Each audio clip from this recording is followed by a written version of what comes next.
حضرت سیدنا سلمان فارسی کو حضرت عمر فاروق رضی اللہ تعالیٰ عنہ نے بلایا تو کہا میرا دل کرتا ہے آپ کو میں مدائن کا گورنر بنا دوں۔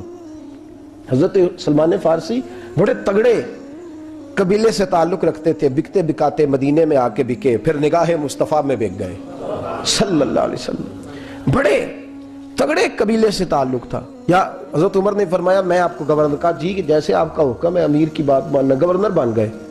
اور گورنر صاحب کرتے کیا ہے؟ گورنر صاحب کا حال یہ کہ گورنر صاحب نے وہی پھٹے پرانے سادے سے کپڑے پہنے اور ایک ہاتھ میں چھڑی پکڑی ہے، کبھی ادھر گھومتے ہیں کبھی ادھر، مدائن کی گلیوں میں گورنر صاحب گھوم رہے ہیں۔ اللہ اکبر۔ جہاں سواریاں اترتی تھی نا شہر کی، لوگ جو کرایہ لے کے گھوڑوں پہ سوار کرتے تھے، جہاں وہ لا کے اتارتے تھے، وہاں ایک شخص اترا، مہمان آیا کسی کے گھر میں مدائن۔ وہ شخص مہمان آیا تو اس کے بعد بڑے بڑے بکسے تھے، اس نے حضرت سلمان فارسی کو گھومتے دیکھا، کہنے لگے او غلام ادھر آئے نا، او بولیے او غلام ادھر آ۔ حضرت سلمان فارسی کہنے لگے جی جناب۔ کہنے لگے میرا سامان اٹھا اور فلاں گھر میں نے جانا، چھوڑ کے آ۔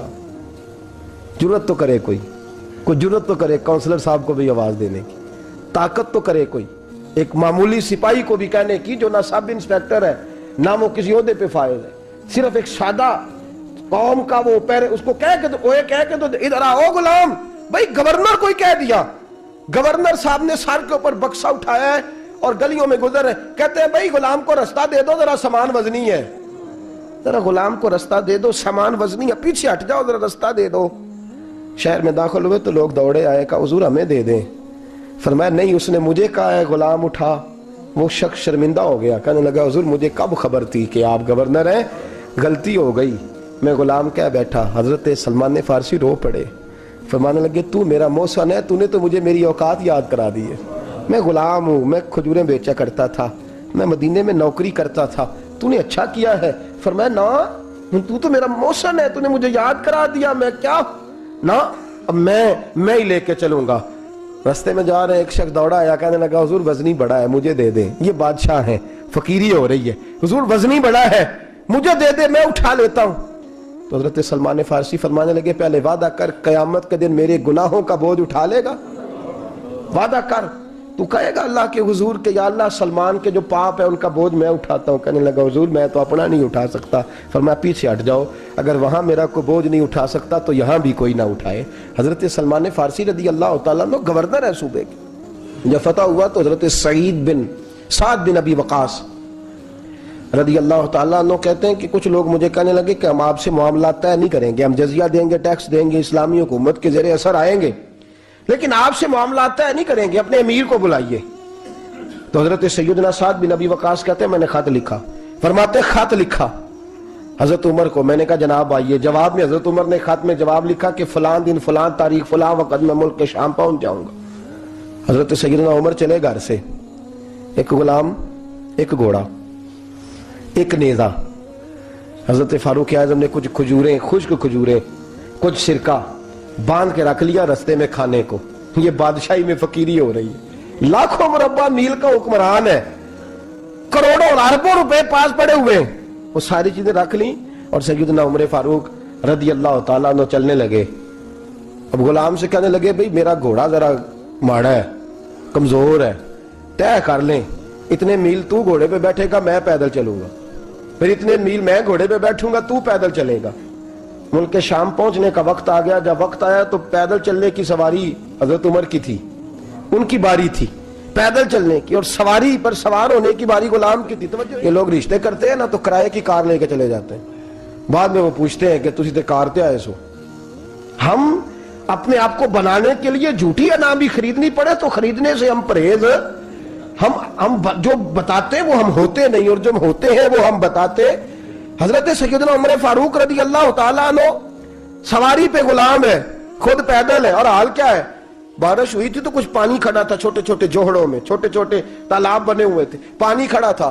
تو حضرت عمر فاروق رضی اللہ تعالیٰ عنہ چمڑے کے جوتے پہنے، وہ جوتے دونوں اتار کے تو بغل میں دبا لیے۔ حضرت سعد بن ابی وقاص فرماتے ہیں اسی بغل میں نیزہ رکھ لیا اور تامت تھوڑا اونچا کر لیا کہ پانی سے چلنا ہے، اور غلام کو گھوڑے پہ بٹھایا ہے اور گھوڑے کی لگام پکڑی ہے تو یوں پیچھے رکھی ہوئی، اور حضرت سیدنا فاروق اعظم رضی اللہ تعالیٰ عنہ آ رہے ہیں. غلام کہنے لگا حضور لوگ دیکھ رہے ہیں, مہربانی کریں بیٹھ جائیں. فرمانے لگے نہیں باری تیری ہے, تو ہی بیٹھے گا. اس نے کہا حضور نہیں وہ تو ٹھیک ہے, کوئی باری فرض تو نہیں نہ ہو گئی, آپ مہربانی کریں آپ آ جائیں, ذرا لوگ آ رہے ہیں. فرمایا تمہیں کہا نا. غلام کا تو میں نے تیسری دفعہ کہا تو حضرت عمر نے جلال سے دیکھا, اور جناب عمر کا جلال تو زمین کانپنے لگ جاتی تھی. کہتے ہیں کہا حضور آپ آ جائیں, تو کہتے تجھے کہا ہے نا چپ کر کے بیٹھا رہے. کہتے ہیں میں گھوڑے پہ ہی کانپنے لگا. غلام اب حضرت سعد بن نبی وقاص کہتے ہیں سورج غروب ہو رہا تھا, شعائیں پانی میں پڑ رہی تھی. حضرت عمر پانی سے, میں نے غور سے دیکھا تو دوڑا گیا. جا کے نا بچے نہیں مشورہ دیتے ابا جی کو, ابا جی انج نہیں کری دا, دور بدل گیا جے. کہتے میں دوڑا گیا اور جا کر کے حضرت سیدنا عمر فاروق کو کہا حضور مہربانی کریں, ٹھیک ہے آپ کی درویشی سے کون آگاہ نہیں, وزیر کھڑے ہیں, سفیر کھڑے ہیں, بڑے بڑے عمراء, بڑے بڑے ملکوں کے حکمران ہیں, آپ مہربانی کریں یہ تم ذرا نیچا کریں, اور جوتا پہن لے, اگر خراب ہو گیا تو اللہ نیا بھی دے دے گا, اور مہربانی کریں ذرا غلام کو کہیں نیچے آ جائے. حضرت عمر کہنے لگے تمہیں کیا تکلیف ہے؟ کہا حضرت جی وہ وزیر مشیر کھڑے ہیں, یہودی ہیں, عیسائی ہیں, نجرانی ہیں, وہ بڑے بڑے مذاہب کے اور بڑے بڑے ملکوں کے, آپ کا بڑا نام سنا ہے. حضرت سیدنا سعد بن نبی وقاص فرماتے ہیں میرے ساتھ اتنا ترش رویہ حضرت عمر کا پہلے کبھی نہیں ہوا. کہتے ہیں ماتھے پہ شکن آیا اور کہنے لگے تجھے تیری مار ہوئے, ان 4 لوگوں کے لیے میں اپنے نبی کا طریقہ چھوڑ دوں, ان 4 دنیا داروں کے لیے نبی پاک کا طریقہ چھوڑ دوں. فرمانے لگے سر سے پگڑی اتاری حضرت عمر نے جلال میں, فرمانے لگے میرے سر پہ جو بال ہے نا یہ مجھے کسی دنیا دار نے نہیں دیے, یہ ساری عزتیں مجھے آمنہ کے لال نے عطا فرمائی ہے, اور میں ان محبوب کا طریقہ ان 4 لوگوں کی خاطر چھوڑ دوں. فرمایا قرآن کہتا ہے ان اللہ یامر بالعدل والاحسان, جب میں نے خود عدل کا تقاضا یہ رکھا ہے کہ کبھی وہ بیٹھے گا کبھی میں بیٹھوں گا, باری اس کی ہے تو میں کیسے بیٹھ جاؤں. حضرت سعد بن نبی وقاص فرماتے ہیں اسی درویشی میں سلام اس پر کہ جس نے بادشاہی میں فقیری کی. کہتے ہیں اسی درویشی میں حضرت عمر پہنچے تو جو پہلے ڈرا کرتے تھے جب حضرت عمر آئے تو انہیں کامتے بھی دیکھا, روب اور بڑھ گیا, ان کے دلوں کے اندر حضرت عمر کا دبدبا اور بڑھ گیا, اور میرے کانوں میں کہنے لگے سعد پہلے سنا تھا لیکن دنیا سچی کہتی ہے جو حال محمد اور محمد کے غلاموں کا ہے صلی اللہ علیہ وہ دنیا میں دوسرا کوئی حاصل کر سکتا. حضرت عمر فاروق رضی اللہ تعالیٰ عنہ مدینے کی گلی سے گزر رہے ہیں, امیر المومنین ہے, مدینے کی گلی سے گزر رہے ہیں. ایک گھر کے اندر سے بچیوں کے رونے کی آواز آئی, بچیاں رو رہی ہیں, اور بچی اپنی ماں سے کیا کہتی ہے, کہتی اماں ابو بکر تو اب انتقال کر گئے, حضرت عمر کا پہلے دن ہے خلافت کا, اب ہمارا کیا بنے گا, ابو بکر تو وصال کر گئے. حضرت عمر فاروق رضی اللہ تعالیٰ عنہ نے رونے کی آواز سنی, دروازے پہ دستک دی, کہا بیٹو کیا بات ہے. تو بچیاں کہنے لگیں عمر ہمارے ابا جی ہماری 10-15 بکریاں ہیں, تو ہمارے والد صاحب ان کا دودھ دھو کے بیچا کرتے تھے, گزارا ہو جاتا تھا. جس دن ابا جی فوت ہوئے تو اس دن سے لے کر ابو بکر صدیق روز عصر کے بعد آیا کرتے تھے, ہماری بکریوں کا دودھ دھو کے دیتے تھے, کچھ ہم پیتی تھی کچھ بیچ لیتی تھی, گزارا چلتا تھا. جس دن ابو بکر صدیق خلیفہ بنے تو ہم نے جا کے کہا ابو بکر اب کون دودھ دھوئے گا, تو سیدنا صدیق اکبر رضی اللہ تعالیٰ عنہ نے فرمایا بیٹے پہلے تو میں مرضی سے خدمت کرتا تھا, اب تو مصطفیٰ کی امت کی نوکری میری ڈیوٹی بن گئی ہے, تو میں آؤں گا. بچیاں رو رہی ہیں, حضرت عمر کو بتاتی ہیں, کہتی ہیں ابو بکر چلے گئے ہیں تو ہم پریشان ہیں, یتیم ہیں, لاوارث ہیں, بھائی کوئی نہیں, کون آئے گا, کون دیکھ بھال کرے گا. حضرت عمر فاروق گھٹنوں کے بل زمین پہ بیٹھ گئے, ان چھوٹی چھوٹی بچیوں کو سینے سے لگایا, فرمانے لگے میں ابو بکر کا کیا کروں, میرے لیے رستے بڑے مشکل کر گیا ہے, میں اس کے کس بادشاہ وقت ہو کے وہ غریبوں کے گھروں میں آ کے ان کی بکریوں کا دودھ بھی دوتا تھا, امیر المومنین ہو کے یہ رنگ بھی تھا. اور میں بیٹیوں فکر نہ کرنا, جب تک عمر زندہ رہے گا, عمر آتا رہے گا, یہ نوکری کرتا رہے گا. کچھ دن بیتے تو حضرت عمر فاروق کو یاد آیا اوہو مدینے میں ایک بوڑھی اماں بھی رہتی ہے جس کا کوئی گھر کا کام کرنے والا نہیں, اور جس بی بی کا کوئی بال بچہ نہیں, اور آنکھوں سے بھی وہ نابینی ہے. حضرت ابو بکر صدیق رات کے سناٹے میں جایا کرتے تھے, اس کے گھر میں جھاڑو دیتے تھے. یہ بادشاہ ہے, اس کی فقیری کا رنگ دیکھو, اس کو کنویں سے پانی بھر کے لا کے دیتے تھے. اور یہ لفظ آپ سنیں گے تو حیران ہو جائیں گے. اس بوڑھی اماں کے لیے نا ایک کونے میں گھر میں دور بار شیر میں ایک جگہ کھود دی تھی جہاں وہ بی بی پخانہ اور پیشاب کرتی تھی. امیر المومنین حضرت ابو بکر صدیق رات کو جاتے تھے اور اس کا وہ پخانہ وہاں سے اٹھا کے باہر پھینک کے آیا کرتے تھے. اس عورت نے پیغام بھیجا کہ عمر سے کہو میری بھی ڈیوٹیاں تو نہیں سر انجام دینی ہیں. عمر فاروق ساری رات کام کرتے, سناٹا گہرا ہوتا تو جھاڑو دبایا ہے بغل میں اور عمر فاروق نکلے ہوئے, اس بی بی کے گھر میں جھاڑو دیا جا رہا ہے. حضرت انس بن مالک فرماتے ہیں میں نے آخری عمر میں بھی اس بوڑھے عمر کو دیکھا ہے, اس بڑھاپے میں بھی میں نے اس شخص کو دیکھا ہے کہ جب وجود کمزور ہو گیا, داڑھی سفید ہو گئی, لیکن پھر بھی اس کا انداز نہیں بدلا. اس نے ساری زندگی بادشاہی میں فقیری کر کے گزار دی, یہ پھر بھی کسی کے گھر میں جھاڑو دیتا ہے, کسی کی بکریوں کا دودھ دھوتا ہے, یہ کسی غریب. میرے دوست یہ, اور جب سیدنا فاروق اعظم رضی اللہ تعالیٰ نے خطبہ دینے بیٹھتے ہیں تو کپڑے پھٹے ہیں, پیبند لگے ہیں, مزاج سادہ ہے, بڑا مال آیا ہے, بڑا مال, لیکن تقسیم کر دیا. اور یہی انداز آگے اپنے گورنروں کو دیا. حضرت سعید بن عامر رضی اللہ تعالیٰ عنہ آپ کے گورنر ہیں, حمص کے گورنر ہیں.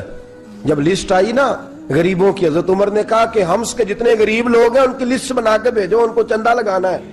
تو 17ویں 18ویں نمبر پر حضرت سعید بن عامر کا نام بھی آ گیا گورنر صاحب کا. تو حضرت عمر نے سوچا شاید کوئی اور سعید بن عامر ہے, فرمانے لگے یہ کون ہے, جس کی ڈیوٹی لگائی تھی اس سے کہنے لگے یہ سعید کون ہے. تو کہا حضرت جی ہمارے صوبے کا گورنر. تو فرمایا اس کی لسٹ فقیروں میں. فرمانے لگے پتہ نہیں آپ نے کیا رنگ بھر کے بھیجا ہے, مہینہ مہینہ یہ شخص درختوں کے پتے کھا کے گزارا کر دیتا. کہ یہ میں فرشتوں کی کہانیاں نہیں سنا رہا آپ کو, میں آپ کو جنات کی یا عالم بالا کی باتیں نہیں, اس دھرتی پہ بسنے والے, اس دھرتی پہ وقت گزارنے والے میرے رسول پاک پہ تیار کردہ ہیرو کی باتیں عرض کر رہا ہوں. حضرت عمر گئے ایک دفعہ, کہا مجھے بتاؤ تمہارا گورنر کیسا ہے.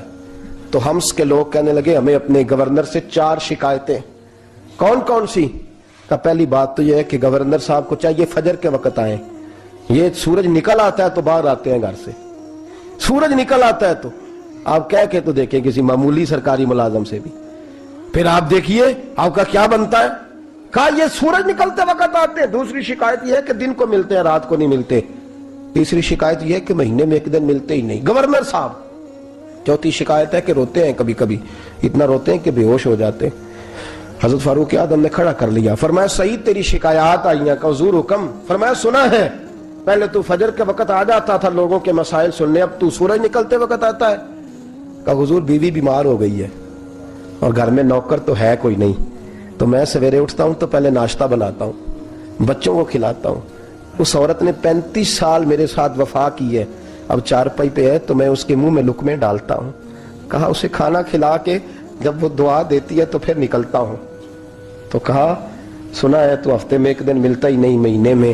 کہنے لگے حضرت جی جب مدینے سے آیا تھا تو ایک کرتا اور ایک تامد ساتھ لایا تھا, مجھے آج 2.5 سال ہو گئے ہیں, میں نیا لباس نہیں خرید پایا. میں نے عرض کی میں اس دھرتی پہ بسنے والے لوگوں کی داستان سنا رہا ہوں. کہا میں اپنی تامد دھو کر خشک ہونے کو ڈال دیتا ہوں, اسے آدھا دن لگ جاتا ہے, خشک ہوتی ہے تو تامد پہن کے قمیض دھو لیتا ہوں اور پھر قمیض ڈال دیتا ہوں. حضرت جی سارا دن بیت جاتا ہے تو باہر نہیں آ پاتا. حضرت عمر فاروق کی گردن جھک گئی. کہا سنا ہے تو رات کو ملتا ہی نہیں. یہ لفظ کہے تو حضرت سعید بن عامر کہنے لگے یہ میرا راز تھا, آپ میرے امیر نہ ہوتے تو کبھی فاش نہ کرتا. دن میں نے بندوں کے لیے رکھا ہے, رات اپنے رب کے لیے رکھی ہوئی ہے. میں رات کی تنہائیوں میں اپنے کریم کی بارگاہ میں جاتا ہوں اور میں سارے دن کے گناہوں کی معافی مانگتا ہوں. میں اپنی غلطیوں کی تلافی کا سوال کرتا ہوں, اس کے حضور جاتا ہوں, اسے دکھڑے سناتا ہوں. رات میری اس کے لیے بیت جاتی ہے. حضرت عمر کی اور گردن جھک گئی. فرمایا یہ بتا کہ تو ملتا ہی نہیں, کبھی کبھی تو روتا ہے اور بے ہوش ہو جاتا ہے. کہ حضرت جی 40 سال کی عمر میں کلمہ پڑھا ہے, جب 40 سال کے پچھلے گناہ یاد آتے ہیں تو کہا پھر میں ضبط نہیں کر پاتا. وہ خطائیں, وہ پاپ, وہ جرم, وہ خطائیں جب سوچتا ہوں نا کہ رب کھڑا کر کے پوچھے گا بتا یہ جرم کیوں کیا, تو وہ احساس مجھے پریشان کر دیتا ہے. حضرت جی میں پھر برداشت نہیں کر پاتا, پھر میں تڑپ اٹھتا ہوں, میری یہ کوتاہیاں ہیں, بتائیے کیا کہتے ہیں. حضرت فاروق اعظم نے گردن اٹھائی تو آنکھوں میں آنسو تھے. کہنے لگے یا اللہ مجھے اس جیسے کچھ اور گورنر بھی عطا فرما, یا اللہ اس جیسے کچھ اور گورنر بھی. عزیزو اپنا حال کیا ہے ملک شام. میرے دوست ہماری یہ جو جھوٹی انا ہے نا، لوگ میرا استقبال کرے، مجھے اٹھ کے ملے، مجھے پروٹوکول دے، میرا نام جپے، میں ہوتی رہے ہر جگہ، بس مجھے ہی لوگ جانے. اور میرے عزیز اس دھندے سے باہر آ، نفس پرستی کس جنگ سے نکل آ، اپنے مزاج کی اس قلت سے نکل آ، اپنے آپ کو جو بات نہیں بھی آتی ہوتی اس میں بھی ہم دخل دے کے اپنا کوئی نہ کوئی پیغام اور جملہ ضرور بیان کرنا چاہتے ہیں. بھئی ہمارا بھی نام لکھ لو، ہم بھی شامل ہیں، ہمیں بھی پتہ ہے اس گورکھ دھندے کا کچھ نہ کچھ، ہمیں بھی شامل کر لو. یہ نفس پرستی کی جنگ ہے، اس سے نکلو. اگر رب کریم نے بادشاہی دی ہے تو اس میں فقیری کرو. کبھی کبھی اپنے کپڑے خود استری کر لینے چاہیے. نہیں نہ بولے آپ لوگ؟ مشکل کام بتا دیا نا میں نے. کس کے کپڑے استری کرنے کو کہا ہے جی؟ اللہ خیر کرے. میں کیا ہو رہے، میں تو ماڑیاں دی گل کر چڑی ہے. بولے نہیں نا آپ لوگ؟ کبھی کبھی اپنے کپڑے خود استری، کبھی کبھی اپنے جوتے خود پالش کر، کچھ نہیں فرق ہوتا. اس سے آپ کا نفس کچلا جائے گا. کبھی کبھی نا، کبھی کبھی باوجود موٹر سائیکل اور گاڑی کی موجودگی میں پیدل سفر کر لینا چاہیے، کچھ نہیں فرق ہوتا. کبھی کبھی کوئی آدھا کلو چینی پکڑ کے دکان سے خود اپنے، کوئی نہیں کہنے لگا کہ غریب ہو گئے ہیں، خود ہی انہیں آدھا کلو کھانڈے کہنے دو کو کہتا ہے. کچھ نہ کچھ اپنے نفس پہ بوجھ ڈالیں. بھئی کبھی کبھی آپ بھی، کبھی جو آپ کا ملازم ہے نا گھر میں، اس کو بٹھا کے کہا کریں بیٹھ یار میرا دل کرتا ہے میں تمہیں چائے بنا کے دوں. کبھی کہا کریں گھر والوں کو بیٹھو آج میں تمہیں کھانا گرم کر کے دے دیتا ہوں. کچھ فرق نہیں آنے لگا، عزت شان میں کوئی کمی نہیں آنے لگی. کبھی کبھی یہ کام، وہ جو گھومنے والی کرسی رکھی ہوئی ہے نا جس پہ بیٹھ کے ہم حساب کرتے ہیں، کبھی کبھی اس پہ کسی غریب کو بھی بٹھا کے دیکھیں، کچھ نہیں فرق آنے لگا. یہ نفس پر کچھ کوڑے برسائیں تاکہ یہ کچھ سمجھدار ہو جائے. یہ جو ہم نے بڑی لمبی چوڑی اپنے لیے جھوٹی انا کے دروازے کھول رکھے ہیں، یہ روز ہمیں دور کر رہے ہیں. جو نفس پرستی کی جنگ ہوتی ہے یہ بندے کو اللہ کے دروازے سے دور لے جاتی ہے. یہ نبی پاک کی محبت دل سے نکالتی ہے. یہ ذہن کے اندر اچھی سوچ نہیں آنے دیتی. ذہن میں جب بھی کوئی بات آتی ہے بری آتی ہے.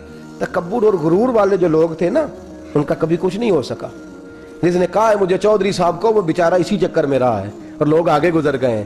جس نے کہا ہے مجھے سیٹھ صاحب کو، وہ اسی گڑبڑ میں رہا ہے اور لوگ آگے بیت گئے ہیں.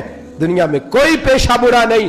ملت کے جوانوں، یہ تم نے کہا ہے نا کہ یہاں اگر ہم کسی گلی میں مزدوری کریں گے تو لوگ کہیں گے مزدور ہے، لیکن اگر یورپ میں جا کے ہم کریں گے تو کسی کو کیا پتا چلے گا؟ اور دیس اپنے دیاں بلا نالو تمبے لالا کھائیے، امی غیر ملک دے باغاں اندر میوے کھان نہ جائیے. اپنی مٹی پہ چلنے کا سلیقہ سیکھو. کسی کے سنگے مر پہ چلو گے تو پھسل جاؤ گے. آج ہمارے پروٹوکول، ہمارے دبدبے، ہماری انا پرستیاں، ہمارے دعوے، ہمارے طریقے، میرے عزیزوں لوگ ہمیں آ کے مثال